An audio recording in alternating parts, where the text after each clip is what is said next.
In this second video in our performance coaching series, we're discussing building rapport with team members before coaching.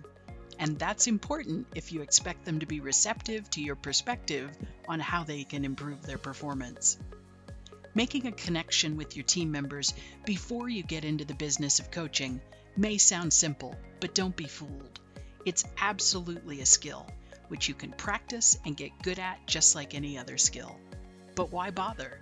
This is about work and their performance. So what's the point of chit-chatting first? Well, if people believe that you are interested in them and care about them as human beings, they're far more likely to be engaged in their work. And it's been proven over and over that engaged employees are more productive and create happier customers. Think about it like this. If you sit down with your boss and he or she starts right into tasks and timelines without first asking about you, or your spouse, or your kids, or your classes, or your car, or anything else you may have shared previously, how do you feel? As part of a collective culture of community, we share, we interact, and we like to know that we're acknowledged for who we are, not just the job we do. It's the same for your team members. They need to know you're invested in them, and that means asking questions and sharing some conversation that may not seem immediately relevant to the work at hand, but it's actually serving a very specific purpose in your team members' overall job satisfaction. So how do you connect in a meaningful way, but briefly? I call it the 3 steps to connect. Let's watch an example. Hey, Danielle. How are you doing today? Good. What's something fun you did this weekend? I went to see the new Toy Story movie with my son. Oh, good for you. Did he like it? Oh, yes, he loved it.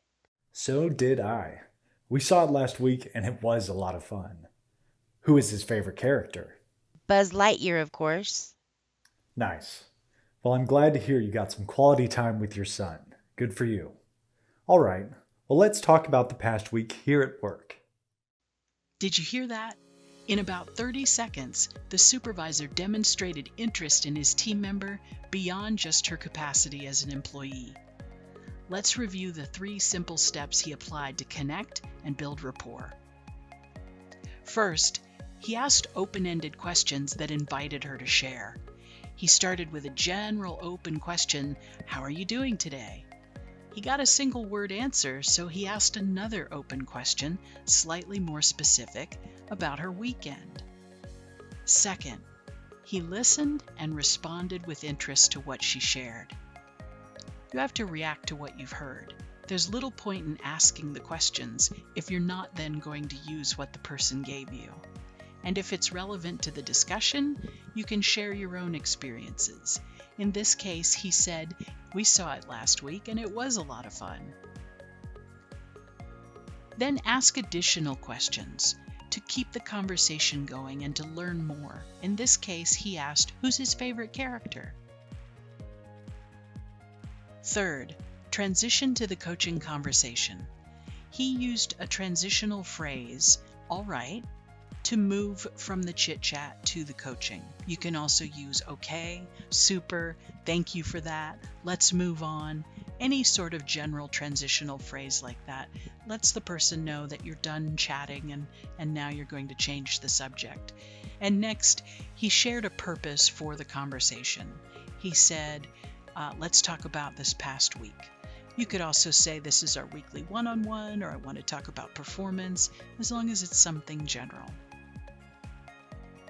Using these 3 steps, it's super simple and quick to connect with your people on a personal level.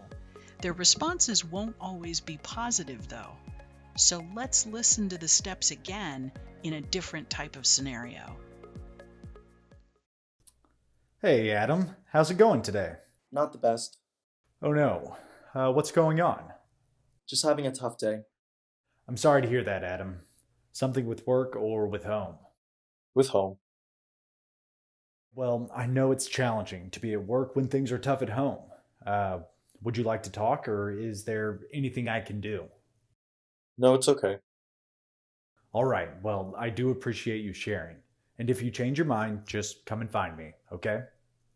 Okay, thanks. In the meantime, then, this is our weekly one-on-one, and I wanted to share some things I observed. So there you have it, the same 3 steps, but again, the supervisor successfully demonstrated interest and connected with his team member. Remember, before you get into the business of coaching, make sure you pay attention to the person first.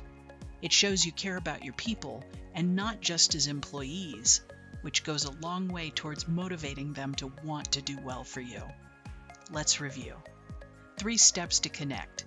First, ask open-ended questions that invite them to share. Start with something wide open and general like, how are you doing today? But don't stop at one.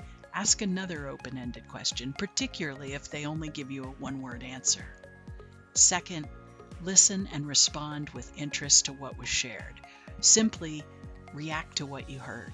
Share your own experiences or empathy if it's relevant to the conversation, and ask more questions to learn more.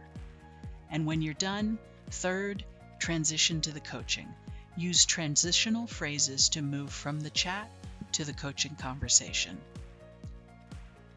You'll find that by practicing these 3 simple steps, building rapport and connecting with your people is simple, and you'll see that coaching conversations are easier to have when you're used to talking more comfortably with your team members.